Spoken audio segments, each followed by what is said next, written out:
কারিমের আয়াত, আলাম ইয়ানি লিল্লাযীনা আন তাখশা ألم يأن للذين أن تخشع في قلوبهم لذكر الله। হঠাৎ করে আল্লাহ রাব্বুল আলামিনের খাস মেহেরবানি ছিল, আব্দুল্লাহ ইবনে মুবারক রাহিমাহুল্লাহ তিনি গান বাজনা করতেছিলেন, গান বাজনায় অভ্যস্ত ছিলেন। এমন সময় গান বাজনা করবেন অথবা গিটার দিয়ে গান গাইবেন, গিটার বাজে না, ওই গিটারের ভিতর থেকে হঠাৎ করে অথবা পাশে ডালে বসা পাখি আওয়াজ দিয়ে উঠল, আলাম ইয়ানি লিল্লাযীনা আন তাখশা কুলুবুহুম লিযিকরিল্লাহ। হঠাৎ করে আল্লাহ রাব্বুল আলামিন কোরআনে কারীমের আয়াত বেজে উঠল। কি ব্যাপার? আব্দুল্লাহ ইবনে মুবারক রাহমাতুল্লাহ আলাইহি আয়াতের ব্যাখ্যা খোঁজ করলেন। আয়াতের ভিতরে আল্লাহ রাব্বুল আলামিন বলেন, হে বান্দা, এখনো কি তোমার সময় হয় নাই? এখনো কি তোমার সময় হয় নাই তোমার অন্তরে তোমার মালিকের স্মরণ জাগ্রত হওয়ার? এখনো কি সময় হয় নাই বান্দা তুমি তোমার মালিকের দিকে ফিরবে? এখনো কি সময় হয় নাই তুমি তোমার মালিকের স্মরণে নিজেকে ব্যাপৃত করবে? আব্দুল্লাহ ইবনে মুবারক রাহমাতুল্লাহ আলাইহি তিনি অত্যন্ত আশ্চর্য হয়ে গেলেন এবং এই আয়াতকে নিজের জীবনে পুঁজি বানালেন। আয়াতকে নিজের জীবনে পুঁজি বানিয়ে আল্লাহর ওলি হওয়ার আকাঙ্ক্ষা নিজের ভিতরে লালন করলেন। বললেন, হে রব, प्यासा चाहे जैसे आब सर्द को तेरी प्यास उससे भी बढ़कर मुझको हो। আব্দুল্লাহ ইবনে মুবারক রাহিমাহুল্লাহ তিনি দুই চোখের পানি ছেড়ে দিলেন, ছেড়ে দিয়ে কাঁদতে থাকলেন, খুব কাঁদতে থাকলেন আর বললেন, আল্লাহ तेरे याद में सबको भुला दो, तेरे याद में सबको भुला दो, कोई ना मुझे याद रहे, सब खुशियों को आग लगा दूं, सब खुशियों को आग लगा दूं, खाना दिल आबाद रहे, अब तो रहे बस ताद में आखिर, विरद ज़बाने ऐ मेरे इलाह, ला इलाहा इल्लल्लाह, ला इलाहा ইল্লাল্লাহ। আব্দুল্লাহ ইবনে মুবারক রাহমাতুল্লাহ আলাইহি অঝোর ধারায় কাঁদতে লাগলেন, কেঁদে কেঁদে আল্লাহকে বলতে লাগলেন, ইন্নাল ইনসানা লাফি খুসর ওয়া ক্বালা তাআলা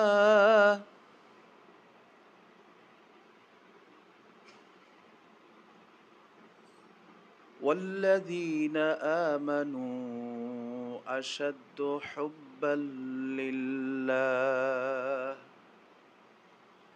وقال تعالى وأما من خاف مقام ربه ونهى النفس عن الهوى فإن الجنة هي المأوى،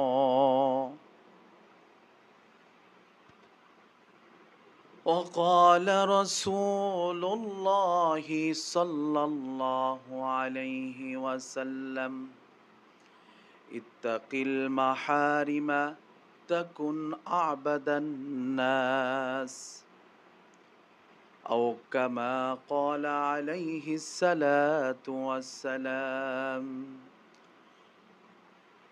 আমরা সকলেই মদিনাওয়ালার নেটওয়ার্কে মোহাব্বতে একবার দরুদ ইব্রাহিম পড়ি। আল্লাহুম্মা সাল্লি আলা মুহাম্মাদিন ওয়া আলা আলি মুহাম্মাদ কামা সাল্লাইতা আলা ইব্রাহিম ওয়া আলা আলি ইব্রাহিম ইন্নাকা হামিদুম মাজিদ।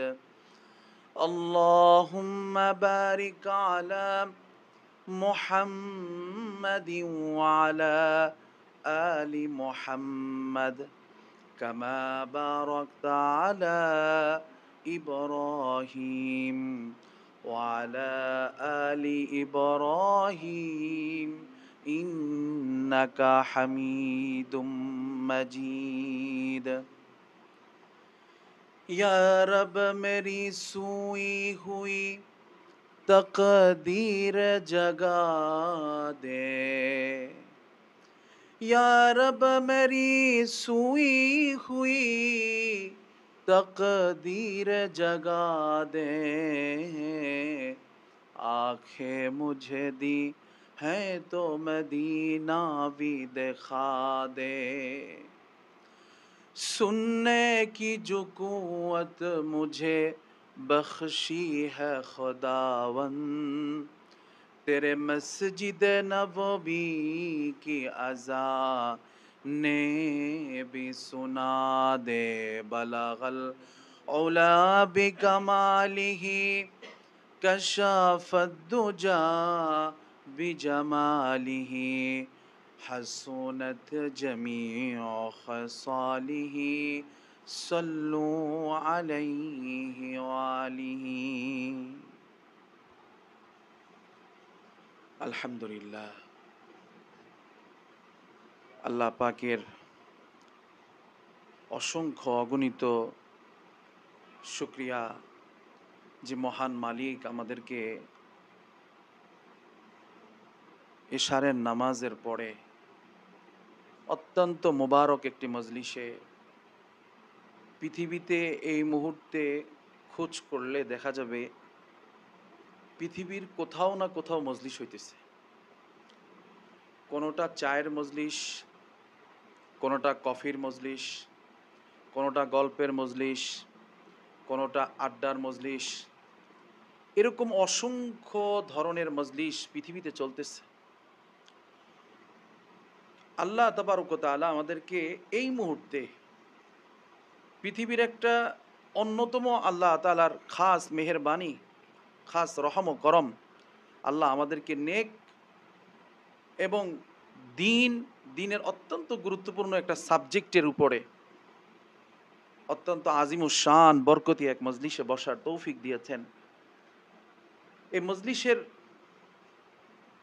গুরুত্ব অনেক বেশি। দুনিয়ার জিন্দিগিতে আজকে আমরা যারা হায়াতে বেঁচে আছি, আমরা এটা হয়তো বা বুঝতেছি না, কিন্তু যারা চলে গেছেন তাদের কাছে এরকম একটা মজলিসের অনেক দাম। অতএব এমন একটা গুরুত্বপূর্ণ মজলিসে বসতে পেরেছি, আসতে পেরেছি, এতটুকু আয়োজন যে মালিক করাইছেন, এই জন্য মালিকের দরবারে শুকরিয়া আদায় করতেছি। সকলে কালিমাতুশ শুকরিয়া আদায় করি, দিল থেকে মহাব্বতে সকলে বলি আলহামদুলিল্লাহ। মুহতারাম, খুব খেয়াল দিয়ে অল্প সময় কিছু কথা, মুজাকারা, বয়ানও না, নসিহতও না। আমি আসলে বয়ান এবং নসিহতের যোগ্য নই। বয়ান এবং নসিহত করেছেন আমাদের আকাবির, আসলাফ, সালফে সালিহিন, তাবেঈন, সাহাবায়ে কেরাম বয়ান করেছেন, আল্লাহ রসুল বয়ান করেছেন। ওনাদের বয়ান আর আমাদের বয়ানের মধ্যে রাত ও দিনের পার্থক্য তার চেয়েও বেশি। সাহাবায়ে কেরাম বয়ানের কথা তো বলাই যায় না, এটা তো চিন্তার বাহিরে। যে একটু আগে আমার ভাই আলোচনা করছেন, যেটা এত সুন্দর, এটার বর্ণনা দেওয়ার মতো ভাষা আমি হারাই ফেলছি। আসলে কিছু কিছু বিষয় এমন থাকে যে এটা এতই সুন্দর, যেটা বর্ণনা মানুষ তার মুখ থেকে, তার ভাষা থেকে সে সেটা ব্যক্ত করা, বর্ণনা করার অক্ষমতা প্রকাশ করে।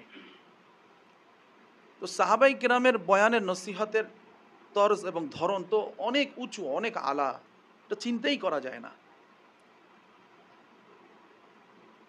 তাবিদের হিসাবও তো আরও উপরে। একজন জবরদস্ত আমাদের আকাবির ও আসলাফ শেখ বাগদাদি রাহেমাহুল্লাহ, তিনি কখনো বয়ান করলে এমন হইতো যে ওনার বয়ানের আসরে মানুষ তো নিজেদের হালত ঠিক রাখে মুশকিল হয়ে যেত। তো ওনার জিন্দিগিতে পাওয়া যায় যে উনি সামনে এক হিংস্র কুকুর বসা ছিল, তো বয়ান করতেন আর এই কুকুর দিকে তাকাইতেন, নজর পড়ে যেত। অনেক সময় এটা হয় আমাদের যে আমরা এক জায়গায় বসে আছি, এমন একটা জায়গায় বসে আছি যে জায়গায় আশপাশে তো আমার সামনে পিছনে অনেক মানুষ আছে, কিন্তু এমন একটা জায়গায় আমি বসছি, হয়তো দরজা দিয়ে জানলা দিয়ে বাইরের দিকে তাকাইলে দেখা যাচ্ছে একটা কুকুর বসা। ওই কুকুরটা এত হিংস্র ছিল, ওই এলাকার ভিতরে সমস্ত কুকুর তার কাছে আসতে পারতো না, কিন্তু শাইখে বাগদাদি মাঝে মধ্যেই তার নজর কুকুর উপরে পড়তো। তো শাইখে বাগদাদি রুহানিয়াত কি পরিমাণ ছিল যে উনি এরকম তাকাইতে তাকাইতে এমন সময় দেখা গেল যে একটা দিন মানুষ খেয়াল করতেছে সমস্ত কুকুর এখন তার পাশে ভিড়তে পারে, তার ভিতরে যে হিংস্রতা ছিল এটা একদম শান্ত হয়ে গেছে। এটাকে বলা হয় তাসির বা এটাকে বলা হয় আসর। সোহবত একটা আজীব জিনিস আসলে। নেক মজলিসের তো অনেক কদর, অনেক কদর। আর বয়ান ও নসিহত এটা তো এমন এক জিনিস আল্লাহর রসুল সাল্লাল্লাহু আলাইহি ওয়াসাল্লাম আমাদের সামনে স্পষ্ট করেছেন নসিহতের ব্যাপারে। নবীজি বলছেন নসিহত শোনা, নসিহত করা এটা ইবাদত, এটা আমাদের জন্য ইবাদত। কেন?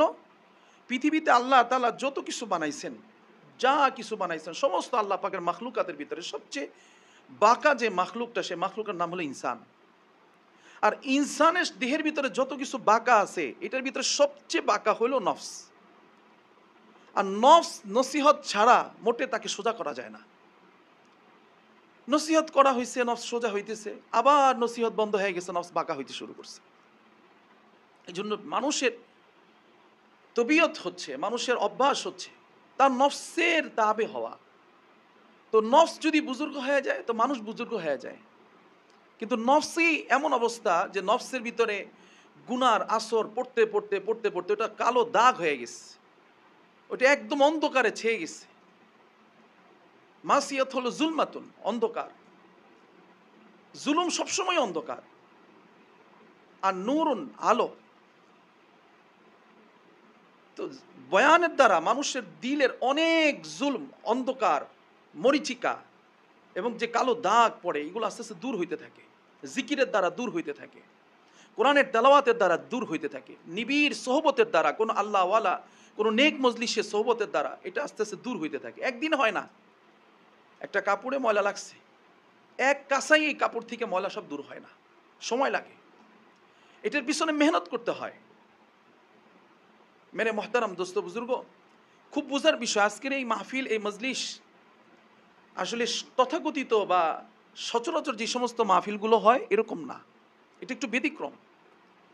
এখানে বয়ানও মাকসাদ না, আশাও মাকসাদ না, বসাও মাকসাদ না। মাকসাদ একটাই যে আমরা কি করে আমাদের আখেরাত ও পরকালকে নিরাপদ করতে পারি, আর কি করে আমরা নিজেরা ওই যে আল্লাহ তাবারক ওয়া তাআলা বলছেন উদখুলু ফিস সিলমি কাফা, কিভাবে নিজেদেরকে পরিপূর্ণ আল্লাহ পাকের এতাআতের মধ্যে নিজেদেরকে ঢুকাইতে পারি, ইসলামের ভিতরে নিজেকে কিভাবে পরিপূর্ণভাবে দাখিল করতে পারি, এই মাকসাদের উদ্দেশ্য নিয়ে এখানে আসা, এখানে বসা। মূলত হচ্ছে আমাদের সামনে একটা মিশন আছে। আমরা দুনিয়াতে সবাই মুসাফির। পথিকে যেথায় থাক না কেন বাড়ি রাখে মনে,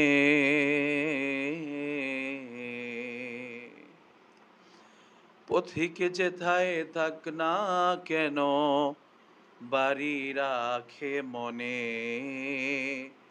খাঁচার বন্দি বুলবুলিদের মন যে থাকে বনে রে, মন যে থাকে বনে। আমরা খেয়াল করে দেখব যে খাঁচায় আমি বন্দি পাখি, তাকে বন্দি করে রাখছি, আসলে তার মনকে বন্দি করতে পারি না, কারণ তার মনটা পড়ে আছে বনে।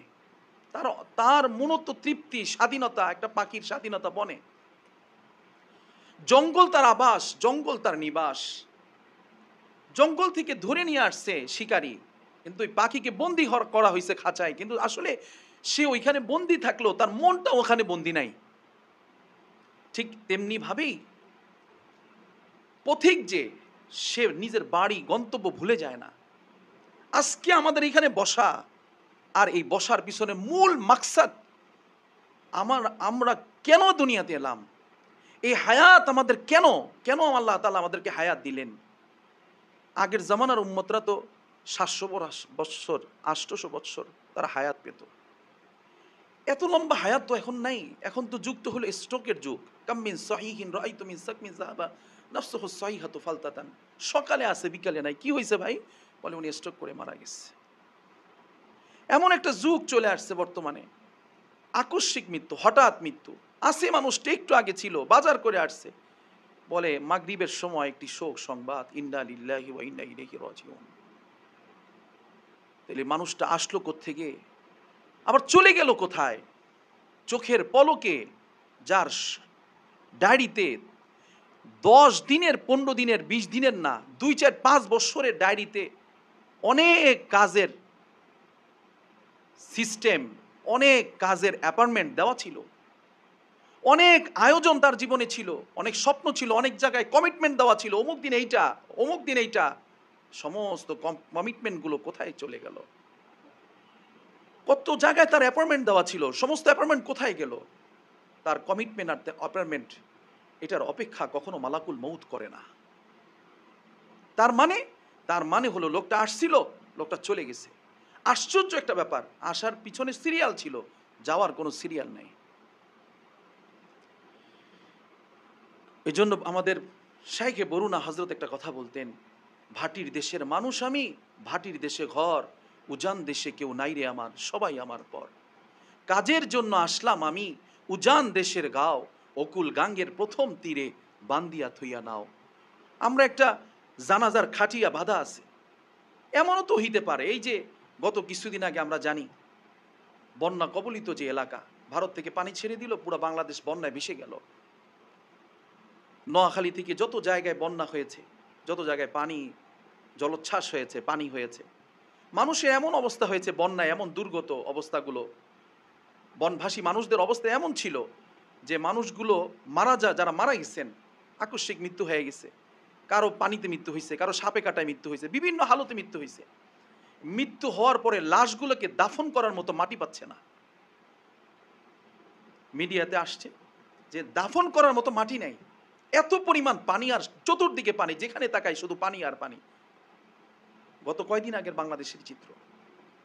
আমার হযরতজি, এমনও তো হইতে পারে যে আমার জীবনে হয়তো জানাজা নাই, আমি জানি না, আমার জীবনে হয়তো কাফন দাফন নাই, এমনকি দাফন করার মতো একটু মাটির টুকরা হয়তো আমার জন্য নাও থাকতে পারে।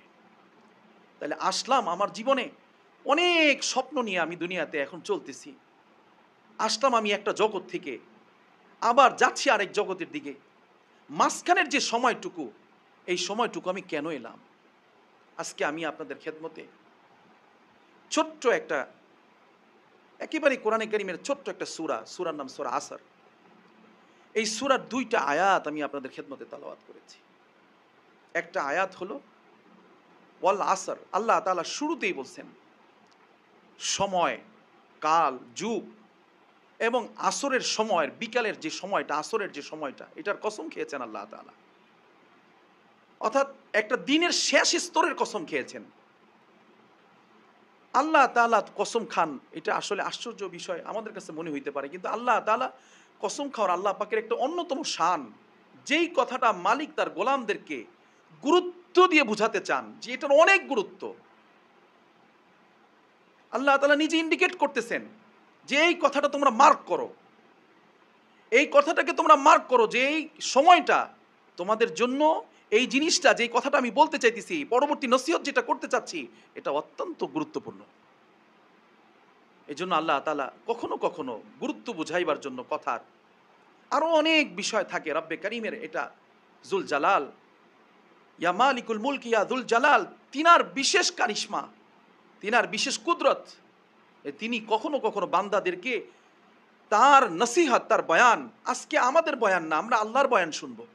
আল্লাহ তাআলা নিজে বয়ান শুরু করতেছেন কসম খেয়ে, ওয়াল আসর, সময়ের কসম। পরবর্তী আল্লাহ তাআলা পরবর্তী আয়াতে যেটা বলেছেন, আমার আজকের আলোচনা বিষয়বস্তু এটা, অল্প কিছু মুখতাসার কথা এর উপরে বলবো।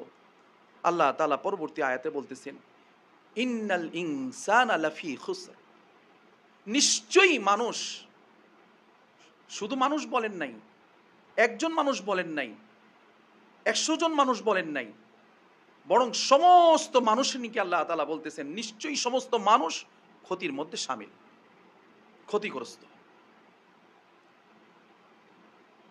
এখন আশ্চর্য একটা ব্যাপার, আসলে এই আয়াতটা বুঝতে গেলে কয়েকটা সাবজেক্ট খুব গুরুত্বের সাথে বলা দরকার। যেমন মানুষ, আজকে মানুষের একটা অবস্থা এমন,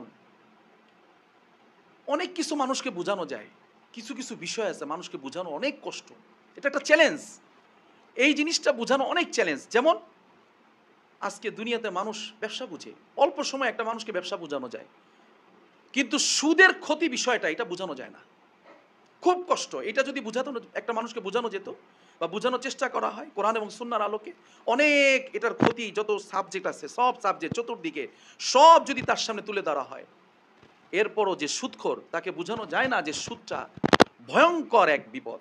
আল্লাহ তাবারক ওয়া তাআলা কোরআনে কারিমে বলেন যে তোমরা সুদের ধারের কাছেও যেও না, সুদ খাওয়া না, সুদ গ্রহণ করা না, সুদের লেনদেন করা না, সুদের ধারের কাছেও যেও না। আল্লাহ কাছেও যেতে নিষেধ করেছেন, কিন্তু সুদকে বোঝানো বড় কঠিন।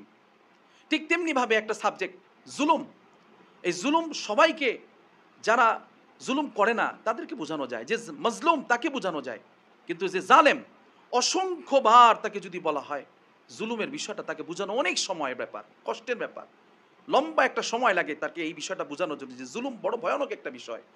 কিয়ামতের দিন সবচেয়ে অন্ধকার হয়ে দেখা দিবে জুলুম আমাদের সামনে। ঠিক তেমনি ভাবে যারা নেশা করেন,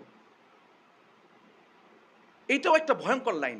এই লাইনে যারা একবার ঢুকে পড়ে তাদেরকেও যদি বোঝানোর চেষ্টা করা হয় যে তুমি নেশা করো না, কারণ নেশা তোমার জন্য অত্যন্ত ক্ষতির কারণ, ধ্বংসের কারণ, সব ধ্বংসের সাইটগুলো যদি তাকে খুলে খুলে পার্ট বাই পার্ট বলা হয়, এরপরও তার বুঝতে খুব কষ্ট হয়।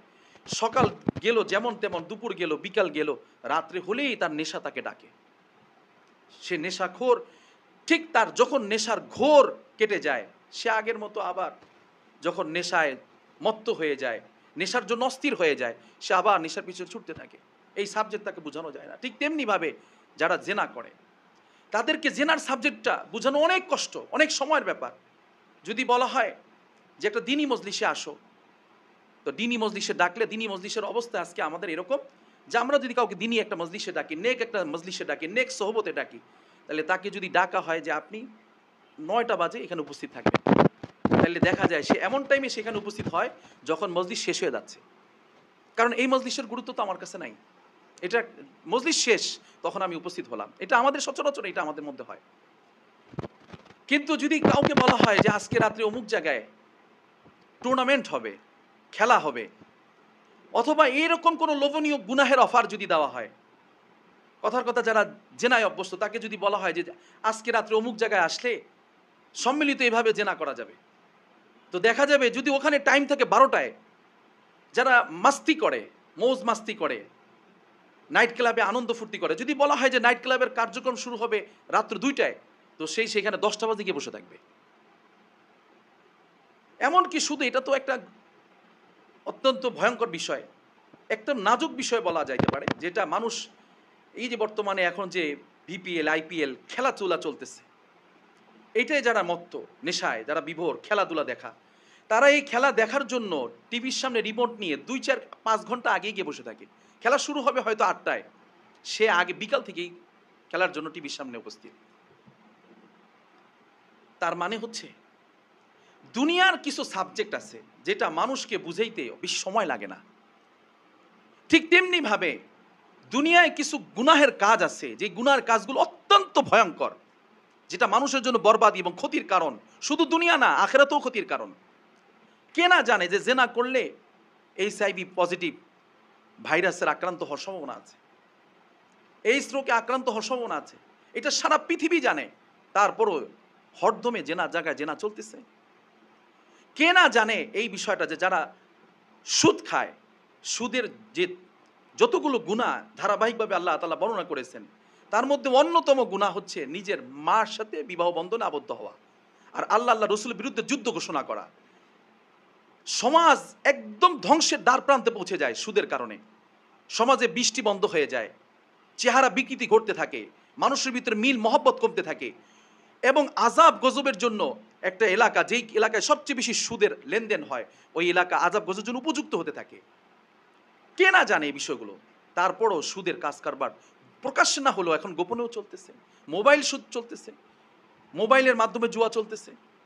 জানা সত্ত্বেও এই কাজগুলো আমরা, আমাদের ভিতরে আমাদের কিছু ভাইরা আছে, এবং এদের সংখ্যা গরিষ্ঠ, সংখ্যালঘু না, বিশাল একটা সংখ্যা এরা এই কাজের মধ্যে লিপ্ত আছে, করতেছে। তারা এইটা বুঝতে পেরেছে যে এইটা আমার করতেই হবে। যত ওয়াজ নসিহত বলে যে চোরে না শোনে ধর্মের কাহিনী, হাজারো কাহিনী যদি তাদের সামনে বলা হয়, হাজারো নতিজা যদি তাদের সামনে আনা হয়, হাজারো খারাপের দৃষ্টান্ত যদি তার সামনে পেশ করা হয়, কাজ হয় না। মোহতারাম, আল্লাহ তাবারক ওয়া তাআলা বুঝতে পেরেছেন যে বান্দা তো এমন বান্দা, হাজারো বলা হবে বান্দাকে যে বান্দা তোমার হায়াতের অনেক মূল্য, অনেক দাম, এই যে দুনিয়ার এই সময়টা অনেক মূল্যবান। আল্লাহ রাসূল সাল্লাল্লাহু আলাইহি ওয়াসাল্লাম বলেন, আমার উম্মতের মধ্যে দুইটা বিষয়ে তারা সবচেয়ে বেশি অবহেলা করতেছে। নম্বর এক, একটা হলো অবসর সময়। যেই সময়টা আমার হাতে পাই, এই সময়টাকে আমি কোন কাজে ব্যয় করা দরকার। যখন আমি ব্যস্ততায় পড়ে যাই তখন অনেক কাজ করতে পারি না, কিন্তু যখন আমি অবসর সময় পাই। আরেকটা হচ্ছে সুস্থতা। যখন আমি সুস্থ থাকতেছি তখন আমি নামাজ পড়তে পারতেছি না, তখন আমি গুনার পিছনে ছুটতেছি, রাত জেগে ফেসবুক চালাচ্ছি। আমার ভাই একটু আগে বলে গেছেন, রাত জেগে ফেসবুক চালাচ্ছি। আমার শরীরে শক্তি আছে, আমি গুনাহের কাজে লিপ্ত হইতেছি। আজকে আমার শক্তি আছে জেনা করার, আমি জেনায় লিপ্ত হইতেছি। আজকে আমার মানুষের গায়ে আঘাত করার শক্তি আছে, আমি জুলুম করতেছি। তার মানে আমি এই কাজগুলো বারবার কেন করতেছি? যে কাজগুলো আল্লাহর অসন্তুষ্টি, আল্লাহ রসুলের নাফরমানির পথ, অসন্তুষ্টির পথ, কেন করতেছি? বোঝা যাচ্ছে যে আমি যখন আমার শরীরে শক্তি থাকতেছে আর যখন আমার শরীরে আমার জিন্দিগিতে হায়াত থাকতেছে, এই দুইটার কদর আমি সহজে বুঝতেছি না। এই জন্যই আল্লাহ তাবারক ওয়া তাআলা শুরুতে কসম খেয়েছেন, ওয়াল আসর ইন্নাল ইনসানা লাফি খুসর।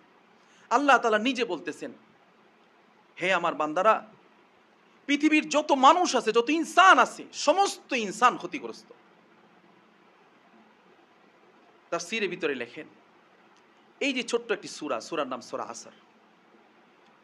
হযরত সুফিয়ান সাউরি রাহিমাহুল্লাহ বলেন, গোটা কোরআনের যতগুলো আল্লাহ তাআলা সূরা দিয়েছেন, 114টি সূরা, সূরা ফাতিহা থেকে সূরা নাস পর্যন্ত, সমস্ত আয়াতগুলো, সমস্ত সূরাগুলো যদি মানুষ একটু নজর দেয়, তাহলে যা পাবে, একটা ছোট্ট সূরা বের করে নিলে পুরা গোটা কোরআন যা বয়ান করেছে, আল্লাহ তাবারক ওয়া তাআলা কোরআনের মাধ্যমে যা পৃথিবীবাসীকে বুঝাতে চেয়েছেন, সবটাই মাত্র ছোট্ট একটা সূরার ভিতরে চলে আসছে। আর সেই সূরাটার নামই হলো সূরা আসর। এই সূরার দিকে যদি কোনো মানুষ তাকায়, সে ইনসান যদি ছোট্ট একটা সূরার দিকে তাকায়, সূরা আসর, তার নিজের জীবনে এবং তার ব্যক্তি জীবনে, পারিবারিক জীবনে, তার আশপাশে যারা আছে সকলকে নসিহত নেওয়ার জন্য, বিশেষ করে একটা মানুষের ব্যক্তিগত নসিহত নেওয়ার জন্য, আখিরাত ও পরকালের পথে ছুটার জন্য এই একটি ছোট্ট সূরাই যথেষ্ট। সূরাটার নাম সূরা আসর। এই সূরার যিনি তাফসীর লিখেছেন যারা, হযরত আব্দুল্লাহ ইবনে আব্বাস রাদিয়াল্লাহু তাআলা বলেন, এই সূরার ফজিলত এত বেশি, এত গুরুত্ব এত বেশি, যে কেউ যদি তার নিজের জীবনের ব্যাপারে বেখবর থাকে, একদম বেখবর, কোনো খবরই নেই যে তার এখন জীবন কিভাবে চলতেছে, সামনের জীবনটা কি আসতেছে, আর অতীতে সে কি কাটাইছে, এই সবগুলো বিষয় যদি সে গবেষণা করে, তাহলে দেখবে যে সূরা আসরের ভিতরে আল্লাহ তাবারক ওয়া তাআলা তাকে সতর্ক করে দিয়েছেন, সর্বোচ্চ সতর্কতা পেশ করেছেন। এই জন্য এই সূরাকে বুঝবার জন্য তাফসীরের কিতাবের ভিতরে এক মুফাসসির, আমাদের একজন মুফাসসিরে কোরআন, আমাদের অতীতের আকাবির, তিনি একদিন এক বাজারে গেলেন। তো বাজারে গিয়ে দেখতেছেন যে এক আল্লাহর বান্দা খুব চিৎকার করতেছে, চিৎকার করে বলতেছে, ভাই, সেই ব্যবসায়ীর উপরে তোমরা রহম করো যেই ব্যবসায়ীর মূল ব্যবসার পুঁজি নষ্ট হয়ে যাচ্ছে, রহম করো, রহম। হো রহি হ্যায় অমরি মিসলে বরফ কুম, চুপকে চুপকে রফতা রফতা দম বদম। ব্যবসায়ীর ব্যবসার ক্ষতিটা কি পরিমাণ, হযরত কাছে গিয়ে দেখলেন যে এক আল্লাহর বান্দা বরফ বিক্রেতা, সে বরফ বিক্রি করতেছে আর বরফের পাশে দাঁড়িয়ে দাঁড়িয়ে চিৎকার করতেছে যে ভাই আমার ব্যবসার পুঁজি শেষ হয়ে যাচ্ছে, আমার উপরে মেহেরবানি করে একটু রহম করো। তখন তিনি বললেন সূরা আসর আমার বুঝে আসছে, সূরা আসরটা আমার কমপ্লিট বুঝে আসছে আজকে এতদিন পরে। উনি অত্যন্ত কোরআন এবং সুন্নাহর অত্যন্ত গুরুত্বপূর্ণ একজন আলেমে দ্বীন, আমাদের আকাবির। তিনি বলতেছেন যে আমি কোরআন সম্পর্কে যা গবেষণা করেছি এই ছোট্ট সূরাটা, সূরা আসর সম্পর্কে আমার যতটুকু ধারণা এটা ক্লিয়ার হয়েছে আজকে এই বরফ বিক্রেতাকে দেখার পরে। বরফ বিক্রেতা চিৎকার দিয়ে বলতেছে যে আমার বরফের যে ব্যবসা সেটা লস হয়ে যাচ্ছে, ক্ষতি হয়ে যাচ্ছে, মেহেরবানি করে আমার উপরে তোমরা রহম করো। কোনো এক কবি বলছেন এভাবে, খেলায় মজিয়া শিশু কাটায় না বেলা, সময়ের প্রতি কভু করিও না হেলা, আজি যে সময় গত হইল তোমার, আসিবে না পুন তাহা আসিবে না আর, তাই বলি বৃথা কাল করিও না ক্ষয়, আপন কাজ করো থাকিতে সময়। সময় অত্যন্ত দামি একটা ব্যাপার, অত্যন্ত গুরুত্বপূর্ণ একটা বিষয়। আজকে মানুষের দিকে খেয়াল করলে এই সময় আমরা এখানে যারা দ্বীনি মজলিসে বসছি, অন্তত একজন মুসলমানের সাথে একজন মুসলমানের সাক্ষাতে ৭০,০০০ রহমতের ফেরেশতা দোয়া করতে থাকে, সুবহানাল্লাহ। একজন মুসলমানের সাথে একজন মুসলমানের দেখা সাক্ষাতে প্রচুর পরিমাণে রহমত, বরকত, নেকির ব্যাপার আছে। একজন মুসলমানের যদি ছোট্ট একটা জরুরত পুরা করে, নবীজি সাল্লাল্লাহু আলাইহি ওয়াসাল্লাম ফরমান, ছোট্ট একটা জরুরত, যেমন একটা মুসলমান খানা খাওয়ার পরে মানুষের দাঁতের ভিতরে অনেক সময় গোস্তের টুকরা ঢুকে যায়, তো ওই গোস্তের টুকরাটা বের করার জন্য একটু সুতা লাগে অথবা একটা কাঠি লাগে, এতটুকু পরিমাণ সাহায্য কেউ কাউকে করছে। আল্লাহ রসুল সাল্লাল্লাহু আলাইহি সাল্লাম ফরমান যে মসজিদে নববী, আমার মসজিদ মসজিদে নববীতে 1 মাস ব্যাপী এতেকাফ করলে যে সওয়াব আল্লাহ তাআলা তার আমলনামায় দান করে। তো একটি দ্বীনি মজলিস, এটার অনেক দাম। কেননা এখানে আমার মা বোনরা এক জায়গায় বসেছেন পর্দার ভিতরে, আমরা যারা পুরুষ মানুষ এক জায়গায় বসেছি, প্রত্যেকে আমরা মুসলিম, আমাদের ঈমান, আমাদের আকীদা হচ্ছে কালিমা তাইয়্যিবা লা ইলাহা ইল্লাল্লাহ মুহাম্মাদুর রাসূলুল্লাহ। আমরা এই রশিতে বাঁধা, আর এই বাঁধা থাকার কারণে আমরা এখানে যে বসেছি, একজনের সাথে একজনের দেখা সাক্ষাৎ, কথাবার্তা, একজনের সাথে মুসাফা মুআনাকা, প্রচুর পরিমাণে নেকি আর বরকত আমাদের হাসিল হইতেছে। ঠিক এইটাই তো একটা মজলিস। এরকম একটা মজলিস যদি আপনি খোঁজ করেন, যান এখন খোঁজ করেন, আশপাশে যান, চায়ের স্টলগুলোতে দেখেন, ওখানে চা খাইতেছে, হয়তো স্যাটেলাইট ছাড়া আছে, স্যাটেলাইটে নর্তকী নাচতেছে, অথবা খেলা দেখতেছে বা খবর দেখতেছে, মিথ্যা খবর প্রচার করতেছে, সেগুলো দেখতেছে, যাই হোক ইত্যাদি ইত্যাদি। আর গীবত শেখাতে, এগুলো তো আর বললামই না। তো একটা চায়ের স্টলে প্রচুর পরিমাণে মানুষ, সেখানেও একটা মজলিস হয়ে গেছে, সেটাও আড্ডা চলতেছে। আবার আপনি খোঁজ করলে দেখবেন যে কেউ না কেউ এই সময় রাত্রেবেলা, রাত যত গভীর হয় কিছু মানুষ মুসল্লার দিকে যায়, আর রাত যত গভীর হয় কিছু বান্দা আছে যারা রাত গভীর হলে ফেসবুক, ইন্টারনেটে, মোবাইলের জগতে হারিয়ে যায়। আমার ভাই একটু আগে বলতেছিলেন, আজকে আমাদের তো এমনও হয়েছে মোবাইলের জামানায় আমরা এখন এক একজন আমার এক ভাই কদিন আগে বলতেছিলেন যে মোবাইল আমাদেরকে কি দিলেন। মোবাইল আমাদেরকে অনেক কিছু দিয়েছে, এটার ব্যাখ্যা তো আমরা অনেকে অনেকভাবে করতে পারি, কিন্তু আমার ভাই একটা গুরুত্বপূর্ণ কথা বলছে, মোবাইল আমাদেরকে যা দিয়েছে তার চেয়ে বেশি নিয়ে নিয়েছে। সবচেয়ে ভয়ঙ্কর যেটা আমাদেরকে উপহার দিয়েছে, মোবাইল আমাদেরকে সময়ের ব্যাপারে, সময় ক্ষেপণের ব্যাপারে, সময় নষ্টের ব্যাপারে সব থেকে বেশি হায়াতের মূল পুঁজি, এই যে আমাদেরকে আল্লাহ তাআলা কোরআনে কারীমের আয়াতের মধ্যে বললেন পুরো পৃথিবীর মানুষ ক্ষতিগ্রস্ত। কেন ক্ষতিগ্রস্ত? বলে যে পৃথিবীতে যত ব্যবসা আছে, কেউ টাকা দিয়ে ব্যবসা করতেছে, কেউ বুদ্ধি দিয়ে করতেছে। তো বুদ্ধি যদি আজকের বুদ্ধির কাজে না লাগে, আগামীকাল আবার নতুন করে বুদ্ধি পাকাবে। ব্যবসার পুঁজি ছিল টাকা, টাকা আজকে শেষ হয়ে গেছে, ব্যাংকের থেকে লোন নিবে, কারোর কাছ থেকে হাওলাত নিবে, কোনো না কোনো আয়োজন হবে তার। কিন্তু আল্লাহ তাবারক ওয়া তাআলা আমাকে আপনাকে 60 থেকে 70 বছর একটা ছোট্ট হায়াত দিয়েছেন আমার দোস্ত বুজুর্গ। এই হায়াত যদি আমাদের শেষ হয়ে যায়, হাজারো কান্নাকাটিতে আমার কোনো কাজে আসবে না। সুজে দিল বা কসব গুয়ম দর জাহা এক গোশে নিস্ত, গোশে বাশদ সদ হাজারা লায়েকে এক গোশে নিস্ত। পৃথিবীতে মানুষ অসংখ্য, মানুষের অভাব নাই, আর অসংখ্য মানুষের অসংখ্য কান, অসংখ্য দিল, অসংখ্য দিমাগ, কিন্তু আল্লাহ তাআলা তার হাবিবের মাধ্যমে আমাদেরকে যে মেসেজ দিয়েছেন কোরআনে কারীম, আর কোরআনে কারীমের মধ্যে ছোট্ট একটি সূরা, যেই সূরাটা আপনাদের খেদমতে তেলাওয়াত করেছি, সূরা আসর, এর ভিতরে যে মেসেজটা আল্লাহ তাআলা আমাদেরকে দিয়েছেন যে পুরো পৃথিবীর মানুষ ক্ষতিগ্রস্ত। কিভাবে ক্ষতিগ্রস্ত? ক্ষতিগ্রস্ত এই জন্য যে মানুষ যদি দুনিয়াতে বিবাহ করে, স্ত্রী মারা গেছে, তো আবার বিবাহ করবে, ব্যবসা করে, ব্যবসায় এমন ক্ষতি হয়ে গেছে সব হারিয়ে ফেলছে, আবার পুঁজি জোগাড় করবে। যদি এমন হয় ঘর বাড়ি ছিল, এই যে গত কিছুদিন আগে বন্যার্ত এলাকাগুলোতে মানুষের ঘর বাড়ি সব বানের পানিতে নস্যাৎ করে দিয়েছে, ধূলিসাৎ করে দিয়েছে, নিজের ভিটা বাড়ির পর্যন্ত অস্তিত্বহীন হয়ে গেছে, আবার খোঁজ করে নিবে। সময় পথ পরিক্রমায় একটা সময় হয়তো এক সময় শানদার বিল্ডিং ছিল, বালাখানা ছিল, সোনের ঘর হলেও তো জুটবে। কিন্তু আমার ভাই, যদি এমন হয় যে কারো জীবন থেকে হায়াত ফুরিয়ে গেছে, হাজারো চেষ্টা করলে আর এই হায়াত কোনোভাবে একটা সেকেন্ড কারো কাছ থেকে হাওলাত নেওয়া যাবে না। আজকে যদি মোবাইলে টাকা ফুরিয়ে যায়, বিকাশ থেকে টাকা ট্রান্সফার করা যায়, যদি কারেন্টের মিটারে যদি এমন হয় টাকা ফুরিয়ে গেছে, টাকা লোড দিয়ে নেওয়া যায়, কত সিস্টেম আছে, কতভাবে কত সিস্টেম আছে, সব কিছুই পুঁজি হারালে কোনো না কোনো ব্যবস্থা তার আছে। যদি যেই কাজটাকে টাকা দিয়ে হয় না, অন্যভাবে হবে। কিন্তু আমার ভাই, যদি হায়াত ফুরিয়ে যায়, আল্লাহ তাআলা এই জন্যই বলছেন পৃথিবীর সমস্ত মানুষ ক্ষতিগ্রস্ত। বলে ক্ষতিটা কেমন? এই ক্ষতিটাকে বুঝাইবার জন্য ইমাম গাজালি রহমতুল্লাহ আলাইহি তার কিতাবের মধ্যে টানছেন খুব গুরুত্বপূর্ণ কথা। আল্লাহ তাআলা বলতেছেন ওয়াল আসর ইন্নাল ইনসানা লাফি খুসর।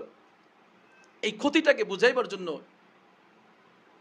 ইমামে গাজালি রহমতুল্লাহ আলাইহি তিনি বলেন, আমি একটা উদাহরণ তোমাদেরকে বুঝাইবার জন্য বলি, যে এক বাগানে বাদশাহ তার এক খুব কাছের নিকটতম এক মহাব্বতের মানুষ বা তার এক প্রজাকে ঢুকাই দিছে, বলে যাও, আমার এই বাগানটার ভিতরে সব ফল আছে, তুমি যদি পেয়ারা নিতে চাও নিতে পারো, তুমি যদি ডালিম নিতে চাও নিতে পারো, আনার নিতে চাও নিতে পারো, আবার ফুলের গাছও আছে, বাগানে ফলের গাছও আছে, ফুলের গাছও আছে, ঢুকো তুমি। কিন্তু সাথে একটা ডোলা দিয়ে দিছেন, বলছে পিছন দিকে তাকানো যাবে না, যেই দরজা দিয়ে তোমাকে ঢুকাই দিলাম এটা সদর দরজা, শেষে আরেকটা গেট আছে, এই গেট দিয়ে তুমি বের হয়ে যাবে, বাগান থেকে তোমার সম্পর্ক বিচ্ছিন্ন হয়ে যাবে।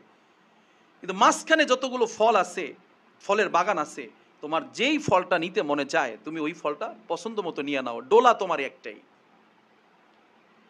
তো ডোলা নিয়ে বাজারের ভিতরে ওই বাগানের ভিতরে ঢুকে গেছে আল্লাহর বান্দা। বাদশা সুযোগ দিয়ে রাখছে, বাদশা তো নজরদারি করতেছে, তার মনিটরিং চলতেছে। একদিক দিয়ে ঢুকে আল্লাহর বান্দা প্রথমে দেখে যায় পেয়ারা, সামনে তাকায় দেখে যে পেয়ারার পরে দেখা যেতেছে সবেদা, চিন্তা করলো না পেয়ারা নিব না, সবেদার দিকে যাই। এভাবে সবেদার পরে দেখে যে আপেল, বলে না আপেল নিব না, সামনে দেখে যে কমলা, কমলা নিতে গেছে পরে দেখে যে আঙ্গুর, না আঙ্গুর নিব না, সামনে যাই দেখে আনার। এইভাবে করতে করতে লাস্টে গিয়ে দেখে একটা পিছনের যত ফল গাছ যা ছিল, আপেল, পেয়ারা, আনার, কলা, নাশপাতি যা বলেন, কোনো কিছুই এখন আর সামনে নাই, এখন শুধু সাধারণ গাছ। এবং একেবারেই শেষ প্রান্তে সে চলে আসছে, দরজাও চলে আসছে, সময় বেশি নাই। এই জন্য শাইখে বাগদাদি রহিমাহুল্লাহ বলেন, যদি আমার জীবনে যে সময়টা আল্লাহ আমাদেরকে দিয়েছেন, যদি এই সময়টাকে আমি ভালো কাজে ব্যয় না করতে পারি, তিনি নসিহত করেছেন আমাদেরকে কমাস কম সেটাকে মন্দ কাজ থেকে বাঁচানো। তিনি দ্বিতীয় প্যারাতে বলেন, যদি আমরা নেককার মানুষদের সোহবত গ্রহণ করতে না পারি, অন্তত মন্দ মানুষের সোহবত থেকে দূরে থাকা।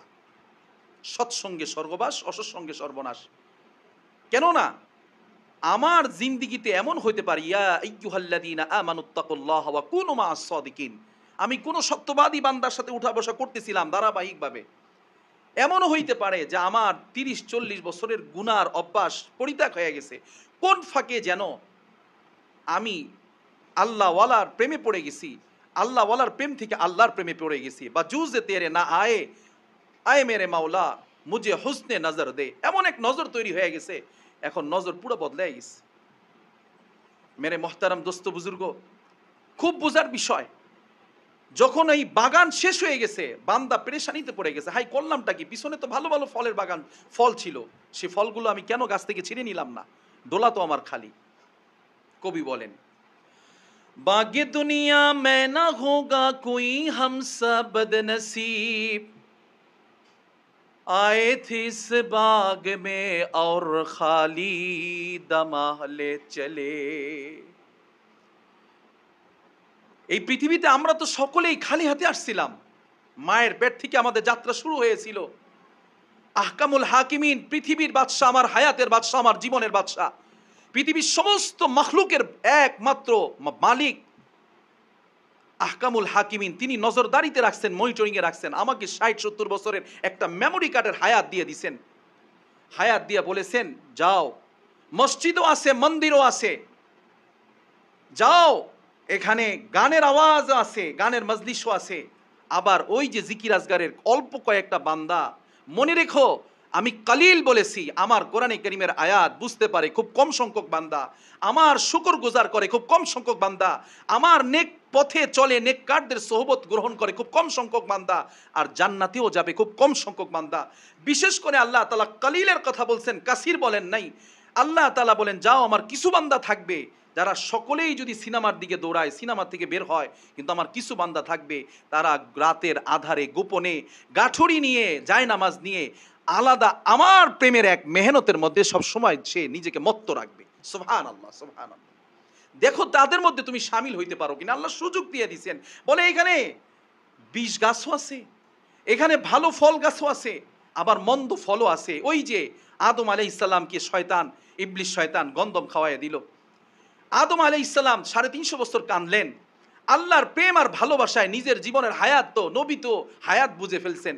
এই জন্য বাকি সময় যে ভুল হয়ে গেছে, একটা স্টেশনে আমি চলতেছিলাম, আমি যাব, কথার কথা আমি একটা এক্সাম্পল মাঝে মধ্যে বলি যে আমি যাব হলো ফরিদপুরে, কিন্তু আমি ভুল ক্রমে খুলনার গাড়িতে উঠে পড়ছি। এখন আমাকে হঠাৎ করে হেল্পার বা ড্রাইভার, আমার টিকিট চেক করতে এসে সুপারভাইজার আমাকে বলে ফেলছে, ও আমার হজরতজি আপনি কোথায় যাবেন? তা আমি বললাম আমি তো যাব হজরতজি ফরিদপুর। উনি বললেন আপনি তো ভুল করে ফেলছেন, আপনি ফরিদপুর যাবেন, আপনার যেই বাসে আপনি উঠছেন এই বাসটা তো যাবে খুলনা। এমনটা হয় অনেক সময়। আমি যাব হলো যাত্রাবাড়ি, কিন্তু যেই গাড়িতে আমি উঠছি সেই গাড়ি যাবে সাভার। তো যদি এমন হয় তো যাত্রী তখন ওখানে বসে থাকে না, বলে ঠিক আছে আমার একটা বালিশ দেন আমি শুয়ে থাকি। না না, তিনি বলবে বলেন কি, লাফ দিয়ে উঠে যায়। বলে হ্যাঁ আপনি তো যাবেন ফরিদপুর, উঠছেন খুলনার গাড়িতে। বলে যে এখন কি করার?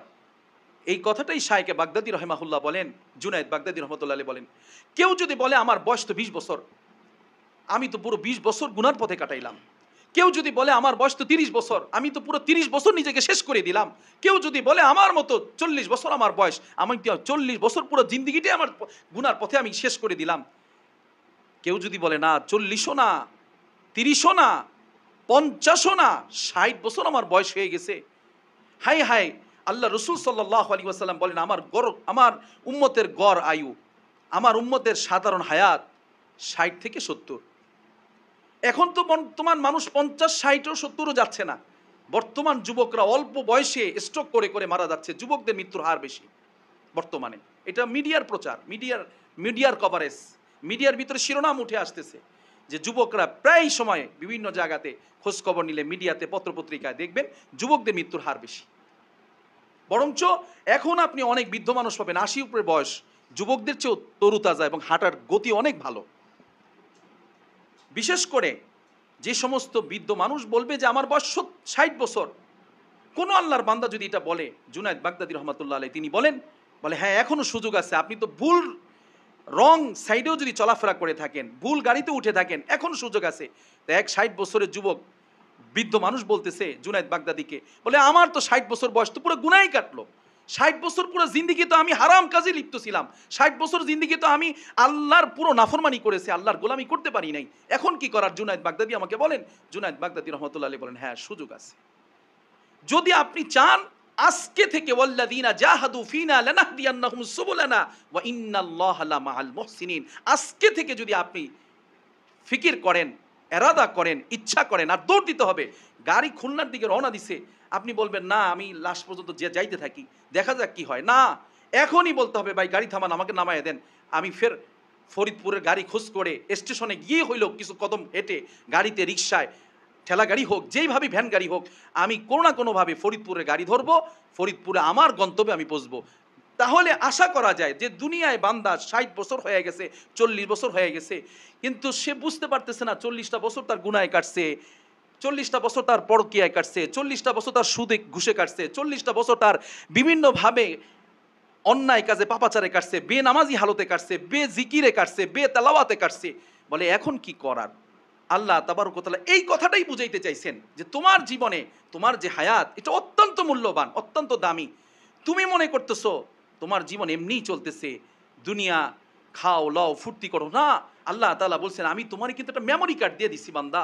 আর এই মেমোরি কার্ডটাকে বুঝাইবার জন্য আল্লাহ তাআলা হায়াতের মূল্য কত কত দাম আল্লাহ তাআলা নিজে বলতেছেন, ওয়াল আসর, মনে রেখো আমি আল্লাহ যেই সময় বানাইলাম, যেই হায়াত বানাইলাম, যেই মালিক আমি তোমাকে সৃষ্টি করলাম, তোমাকে দুনিয়ায় পাঠাইলাম বান্দা, মনে রেখো এই তোমার জীবনের একটা জিনিস, তার নাম হলো হায়াত।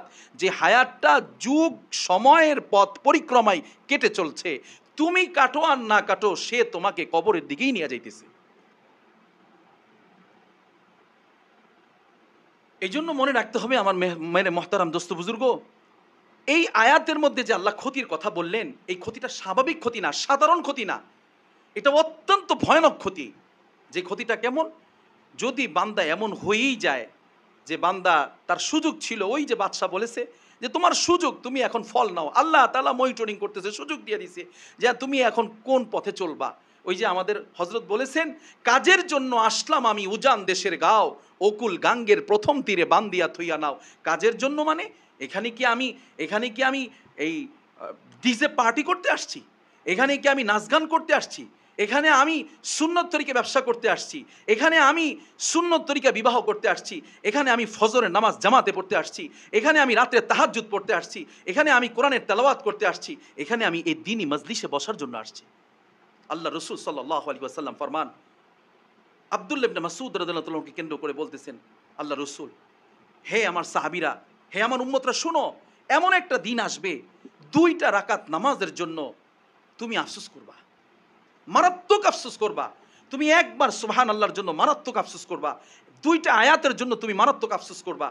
এই কথা যে নবীজি সাল্লাল্লাহু আলাইহি সাল্লাম বললেন, নবীজি সাল্লাল্লাহু আলাইহি ওয়াসাল্লাম এই কথার রেশ ধরেই বলছেন, আল কাইয়িসু দানা নাফসাহু লিমা ওয়া আমিলা লিমা বাদাল মাউত। বলে পৃথিবীতে মানুষ তো সবাই, কিন্তু স্বার্থপর এক ধরনের মানুষ হয়, বুদ্ধিমান এক ধরনের মানুষ হয়, খুব হিংসুক এক ধরনের মানুষ হয়। আল্লাহ রসুল বলেন বুদ্ধিমান এক কিসমের মানুষ আছে, যারা সত্যিকার অর্থে দুনিয়ার জিন্দিগিতে এসেই প্রথমে তাদেরকে আল্লাহ তাআলা হয় সুযোগ দিয়েছেন, আল্লাহ রহম করেছেন, আর না হয় তারা আল্লাহ রসুলের কথা থেকে, কোরআন এবং সুন্নাহ থেকে এই বিষয়টা উপলব্ধি করেছেন যে আমাদের জীবনের সবচেয়ে মূল্যবান পুঁজি হচ্ছে হায়াত।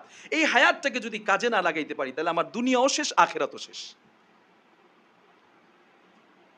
আল্লাহু আকবার, আল্লাহু আকবার। সৈয়দুনা হযরত মুহাম্মদ সাল্লাল্লাহু আলাইহি ওয়াসাল্লামের জলিল কদর সাহাবী, অত্যন্ত মশহুর সাহাবী, আমাদের নবী বিশ্বনবী সাল্লাল্লাহু আলাইহি ওয়াসাল্লামের সাহাবী আব্দুল্লাহ ইবনে মুবারক, আব্দুল্লাহ ইবনে ওমর রাদিয়াল্লাহু তাআলা আনহু। তিনি একদিন এক রাস্তা দিয়ে হাঁটতেছেন, হঠাৎ করে রাস্তার মাঝখানে একটা কবর দেখলেন। তো কবর দেখে উনি ওখানে ওনার ঘোড়া, ওনার সাওয়ারি বা ওনার উটে, যেটা উনি সাওয়ারিতে ছিলেন, ওখান থেকে নামলেন। নামার পরে সেখানে তিনি 2 রাকাত নামাজ আদায় করলেন, কবর থেকে একটু আলাদা জায়গায়। ওনার সাথে আরও অনেক সফর সঙ্গী ছিল, তারা বলল, হযরত বুঝলাম না বিষয়টা কি। হযরত বললেন, আমি এই পথ দিয়েই হুজুর সাল্লাল্লাহু আলাইহি ওয়াসাল্লামের সাথে অতিক্রম করতেছিলাম কখনো এক সময় নবীজি জীবিত থাকতে। তো নবীজি সাল্লাল্লাহু আলাইহি ওয়াসাল্লামকে আমি দেখেছি এই জায়গায় নবীজি সাল্লাল্লাহু আলাইহি ওয়াসাল্লাম 2 রাকাত নামাজ পড়েছেন এবং নবীজি আবার পরবর্তী সফর করেছেন। আমি নবীজিকে জিজ্ঞাসা করেছিলাম, নবীজি আপনি এখানে 2 রাকাত নামাজ পড়লেন? আব্দুল্লাহ ইবনে ওমর রাদিয়াল্লাহু তাআলা বলেন, যখন উনি এই প্রশ্ন করেছেন, নবীজি বলেন, দেখো আমি নিজে দেখতেছি যে ব্যক্তি কবরে আছে, সে 2 রাকাত নামাজের জন্য কি পরিমাণ আফসোস করতেছে। আমি নিজে দেখতেছি যে কবরে আছে, সে একবার সুবহানাল্লাহর জন্য কি পরিমাণ আফসোস করতেছে। এই জন্য আমার মহতারাম দোস্ত বুজুর্গ, জীবনের হায়াত বোঝা দরকার, খুব জরুরি একটা বিষয়। আজকে পৃথিবীর মানুষগুলো মানুষের নিজের ক্ষতিগুলো খুব চিন্তা করে, বাড়ির ক্ষতি চিন্তা করে, ঘরের ক্ষতি চিন্তা করে, পরিবেশের ক্ষতি চিন্তা করে, স্বাস্থ্যের ক্ষতি চিন্তা করে। গত কয়েক বছর আগের ঘটনা আমরা জানি, করোনা। আমরা এমনও ছিল যে কোনো মানুষ একটা মানুষের সাথে দেখা করবে, মাস্ক ছাড়া কারো সামনে কেউ যেতে ভয় পেত। হাতে মুসাফা করবে, হাতে মানে সরাসরি হাতে মুসাফা করতে পেরেশানিতে পড়ে যেত। এমন একজনের বাসায় যাবে, পেরেশানিতে পড়ে যেত। এটা স্বাস্থ্য ব্যাপারে সচেতনতা ছিল, তখনকার অবস্থাটা এরকম ছিল।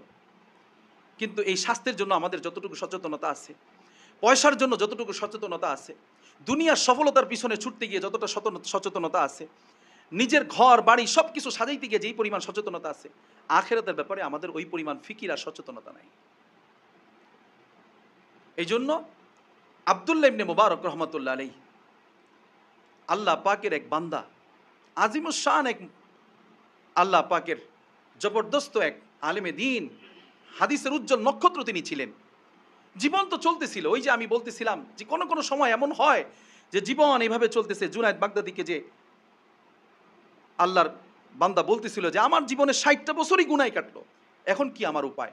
তখন জুনায়েদ বাগদাদি রহমতুল্লাহ বলেছিলেন, যদি আপনি ভুল এবং রং সাইডে চলাফেরা করে থাকেন, এখনো সময় আছে, হায়াতে যতটুকু সময় বাকি আছে, আপনি ইউটার্ন নেন।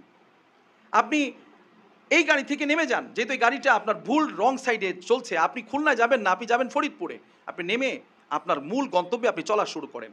তখন ওই লোক বলেন যে শাইখে বাগদাদি, যদি আমি চলা শুরু করি আমার কি লাভ হবে? হযরত বললেন, আল্লাহ তাআলা আপনি অতীতে যত গুনাহ করছেন আল্লাহ মাফ করে দিবেন, সুবহানাল্লাহ। আর আপনি সামনে যখন আপনি সঠিক রাস্তায় চলবেন, আল্লাহকে পাওয়ার জন্য ছুটতে থাকবেন, আল্লাহ তাআলা আপনার সামনের জীবনটাকে এমন দামি বানাই দিবে, অতীতের সময়ের সমস্ত কাজা কাফারা আল্লাহ নিজে পুরা করে দিবেন, এবং সেটাকে আল্লাহ তাআলা নেকি দিয়ে বদলাই দিবেন। আপনার জীবনে যে কোনো গুনাহ ছিল, অতীতে কোনো নাফরমানি ছিল, আপনি যে আল্লাহ তাআলার ইতাআত এবং নবীজির অনুসরণ থেকে দূরে ছিলেন, এইটাও চিহ্ন আল্লাহ তাআলা বাকি রাখবেন না। সুবহানাল্লাহ, সুবহানাল্লাহ। এই জন্য আমার মহতারাম দোস্ত বুজুর্গ, আল্লাহ তাআলা বারবার বারংবার আমাদেরকে সতর্ক করতেছেন কোরআন কারীমের বিভিন্ন আয়াতে, ওয়াল্লাইলি ইযা সাজা ওয়াদ-দুহা ওয়াল্লাইলি ইযা সাজা, বিভিন্ন আয়াতে আল্লাহ তাআলা বলতেছেন ওয়াশ-শামস, আল্লাহ তাআলা কখনো সূর্যের কসম কাটতেছেন, কখনো বলতেছেন ওয়াল আসর, কখনো আল্লাহ তাআলা সময়ের যুগের কসম কাটতেছেন, কখনো আল্লাহ তাআলা ঘড়ি, এই যে সময়ের কসম খাটতেছেন। কেন? আল্লাহ তাআলা বুঝাইতে চাইতেছেন আমাদের জীবনে যত কিছু আছে অত্যন্ত মূল্যবান একটা জিনিস হলো হায়াত। যে হায়াতকে যে বুঝেছে সে কামিয়াব হয়েছে, যে হায়াতকে বুঝতে পারে নাই তার জীবন বড়ই ক্ষতিগ্রস্ত হয়ে গেছে। বলতেছিলাম আব্দুল্লাহ ইবনে মুবারক রাহিমাহুল্লাহর কথা। তিনি অত্যন্ত বুজুর্গ আল্লাহ পাকের এক বান্দা এবং জবরদস্ত আলেমে দ্বীন ছিলেন, হাদিসের উজ্জ্বল নক্ষত্র ছিলেন।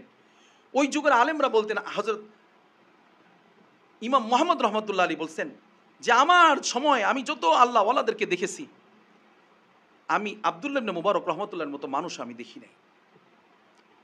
তিনার এমন একটা জীবন ছিল যে একটা সময় তিনি লাইফে আপেলের বাগান ছিল, অত্যন্ত ধনী ঘরের সন্তান, অল্প সময় ছেড়ে দিচ্ছি এই কথাটা বলে,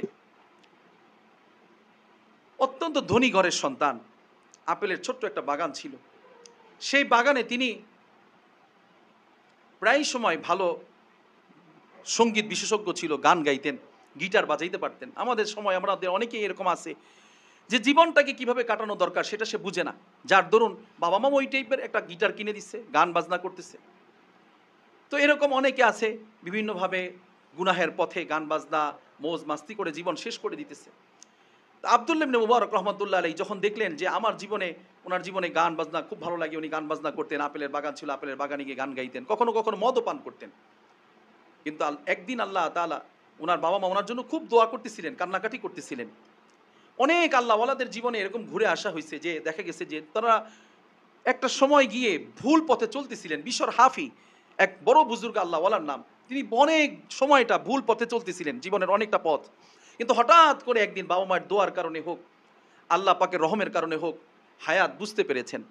ঠিক আব্দুল্লাহ ইবনে মুবারক রহমতুল্লাহ আলাইহি যখন এভাবে একদিন আয়োজন করলেন যে আজকে উনি গান বাজনা করবেন, আপেলের বাগানে গিয়ে সেখানে মদ পান করবেন, আনন্দ ফুর্তি করবেন, তো এমন একটা মজলিসে তিনি ঢুকে পড়লেন। ঢুকে পড়ার পরে সেখানে গান বাজনা করতেছিলেন, হঠাৎ করে তার চোখে ঘুম চলে আসলো। আল্লাহ পাক কখনো কখনো বান্দার উপর রহম করেন খাসভাবে, যে বান্দাকে আল্লাহ পছন্দ করেন তাকে আল্লাহ হেদায়েতের দিকে নিয়ে যান। ওই যে বছরকে বছর বলতেছিল সনম সনম, হঠাৎ করে মুখ থেকে বের হয়ে গেছে সামাদ। ঠিক এরকম হয়ে যায় কারো কারো ক্ষেত্রে। তা আব্দুল্লাহ ইবনে মুবারক রহমতুল্লাহ আলাইহি যখন আপেলের বাগানে উনি গান বাজনা করতেছেন, মদ পান করতেছেন, এদিক থেকে আনন্দ ফুর্তি করতেছেন, হঠাৎ করে শরীর ক্লান্ত, ঘুম চলে আসছে। তো উনি স্বপ্নের ভিতরে হয়তো স্বপ্নে দেখেছেন, অথবা কোনো কোনো রেওয়ায়তে বলছেন যে ওনার ঘুম ভেঙে যাওয়ার পরে উনি আবার ওই গিটার, যারা দেখবেন যেই কাজে লিপ্ত থাকে সে ঘুম ভাঙার পরে ওই জিনিসই খোঁজ করে। যারা বেশি মোবাইল আসক্তি থাকে ঘুম ভাঙার পরে মোবাইল তালাশ করে। আর যে বান্দা কোরআনের তেলাওয়াতের আসক্তি থাকে, জিকিরের আসক্তি থাকে, সে ঘুম ভাঙার পরেই আল্লাহর নাম স্মরণ করে। এবং সে ঘুম থেকে ওঠার পরে যদি আল্লাহর পাকের তেলাওয়াত, কোরআনের দুটি আয়াত না পড়ে, বাহিরের কোনো কাজ তো দূরের কথা, ঘরের কোনো কাজও সে করে না। এই জন্য যে যেভাবে জীবন কাটায় তার জীবনের স্টাইলটা ওই রকম হয়। বিশেষ করে আব্দুল্লাহ ইবনে মুবারক রহমতুল্লাহ, তখন তো আর ওই হালত ছিল না, তো তিনি গান বাজনা করতেছেন, ঘুমের ভিতর হঠাৎ করে ঘুম যখন ভেঙে গেছে তখন উনি আবার গিটার বাজাইতে গেছেন, কিন্তু গিটার এবার বাজে না।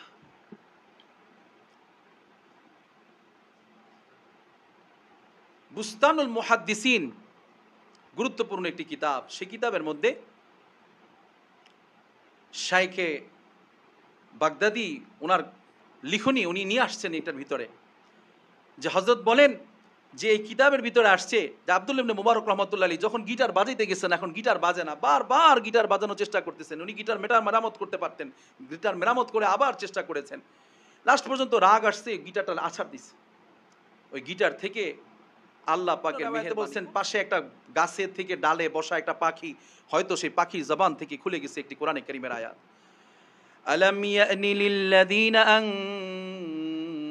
তাখশা ألم يأن للذين أن تخشع في قلوبهم لذكر الله। হঠাৎ করে আল্লাহ রাব্বুল আলামিনের খাস মেহেরবানি ছিল, আব্দুল্লাহ ইবনে মুবারক রাহিমাহুল্লাহ তিনি গান বাজনা করতেছিলেন, গান বাজনায় অভ্যস্ত ছিলেন। এমন সময় গান বাজনা করবেন অথবা গিটার দিয়ে গান গাইবেন, গিটার বাজে না। ওই গিটারের ভিতর থেকে হঠাৎ করে অথবা পাশে ডালে বসা পাখি আওয়াজ দিয়ে উঠল, আলাম ইয়ানি লিল্লাযীনা আন তাখশা কুলুবুহুম লিযিকরিল্লাহ। হঠাৎ করে আল্লাহ রাব্বুল আলামিন কোরআনে কারীমের আয়াত বেজে উঠল। কি ব্যাপার? আব্দুল্লাহ ইবনে মুবারক রহমাতুল্লাহ আলাইহি আয়াতের ব্যাখ্যা খোঁজ করলেন। আয়াতের ভিতরে আল্লাহ রাব্বুল আলামিন বলেন, হে বান্দা, এখনো কি তোমার সময় হয় নাই? এখনো কি তোমার সময় হয় নাই তোমার অন্তরে তোমার মালিকের স্মরণ জাগ্রত হওয়ার? এখনো কি সময় হয় নাই বান্দা তুমি তোমার মালিকের দিকে ফিরবে? এখনো কি সময় হয় নাই তুমি তোমার মালিকের স্মরণে নিজেকে ব্যাপৃত করবে?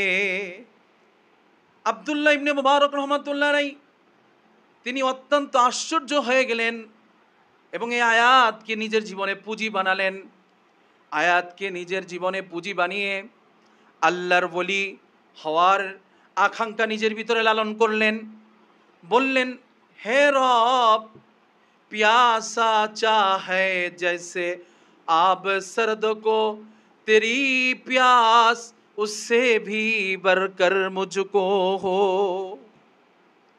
আব্দুল্লাহ ইবনে মুবারক রাহিমাহুল্লাহ তিনি দুই চোখের পানি ছেড়ে দিলেন, ছেড়ে দিয়ে কাঁদতে থাকলেন, খুব কাঁদতে থাকলেন আর বললেন, আল্লাহ तेरे याद में सबको भुला दो, तेरे याद में सबको भुला दो, कोई ना मुझे याद रहे, सब खुशियों को आग लगा दूं, सब खुशियों को आग लगा दूं, खाना दिल आबाद रहे, अब तो रहे बस तादम आखिर,